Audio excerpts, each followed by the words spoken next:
Hey, welcome back to my channel. My name's Zen, and today I'm going to be sharing with you the one exercise you should be doing every single day.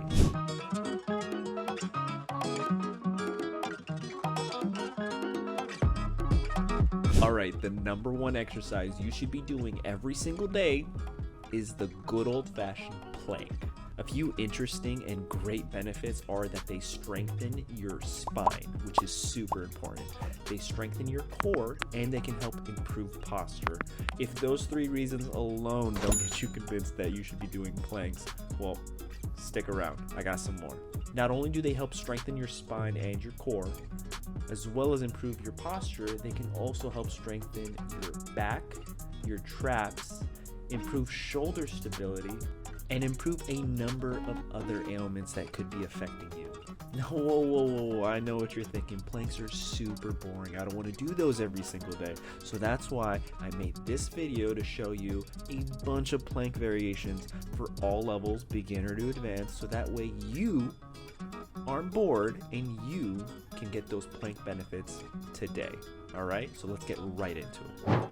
All right, so the first plank variation are the planks on your elbows. These are referred to as low planks. You're gonna wanna make sure that your elbows are directly under your shoulders. This is gonna help anchor yourself a little better. You don't want your elbows too far forward or too far back, or that's gonna put too much pressure on your shoulder. This is gonna be a good rule of thumb in terms of anchoring your shoulders for many of the other plank variations in this video. The next thing you're going to want to do is make sure your glutes are tight and engaged, so that way your lower back isn't getting too much of the pressure. Another thing is you're going to want to brace your core, and the easiest way to think about this is by pulling your belly button into your stomach, into your spine, and maintaining that tightness. But make sure while you're performing the plank, you are breathing. A lot of people mess up by holding their breath. And again, this is the low plank. The next level up would be to do this in a high push-up stance, which is also known as the high plank. The cues are pretty much the same, except instead of anchoring your shoulder over your elbow, you are anchoring your shoulder over your hands, over your wrists. So you're keeping your glutes tight, your core engaged, and you're making sure you're breathing while holding for time. All right, next one is the bear crawl planks. These look really easy, but they're actually really tough, way tougher than the first two that we just talked about. So for these, they pretty much start the same as a high plank. You want to position your shoulders above your hands, but for your legs, you want to bend them in a 90-degree angle, keeping your knees directly under your hips. Make sure that your knees are about 2 inches off the ground. You don't want to go any higher, or else you run the risk of shooting your hips up too high and then hurting your lower back. You want to keep your core engaged as well as your glutes. Make sure you're breathing throughout this bear crawl hold. All right, the next variation are known as plank walkouts. This one isn't a stationary movement, it's a move in, move out kind of exercise. So for this, you want to start off by standing tall, putting your hands directly in front of your feet, bending forward if you have that range of motion and mobility, and then slowly walking yourself out one hand at a time into a high plank, briefly holding that high plank, and then slowly walking yourself all the way back into that starting position. If you want to make this a little more challenging, you could do the exact same movement with one leg. All right, next up we got up-down planks.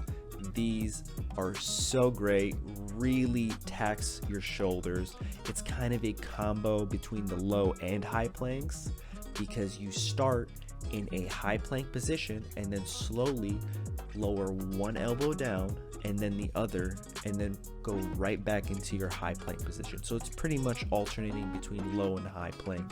When you do this exercise, I recommend that you do an equal amount on each side. What I mean by that is you don't want to always go down with one side over the other. How I would break this up is going down 5 times on the right elbow and then going down 5 times on the left elbow. Same thing with coming back up, 5 times coming up with the right arm and then 5 times coming up with the left arm, just so that you're not creating any imbalances, because again, this is going to be extremely taxing on your shoulders. The next variation is known as the pledge plank. Now this is called the pledge. Now this is called the pledge plank. Now this is called the pledge. Oh my god, that's a tongue twister. Now this is called the pledge plank because you are in a high plank position and reaching up with one arm and touching the opposite shoulder. So you are going into a one-arm plank, but only briefly, and then bringing that arm back down and then doing the other side.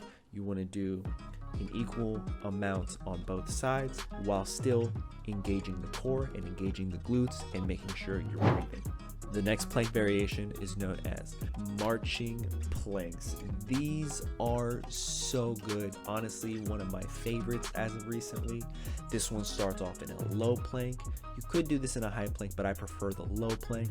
Same rules apply. You want to keep your core tight, glutes engaged, and make sure you're breathing. However, you are raising your legs one at a time with your glutes. You are only using your glute to raise your leg. You don't want to bend your knee. You want to keep your leg straight.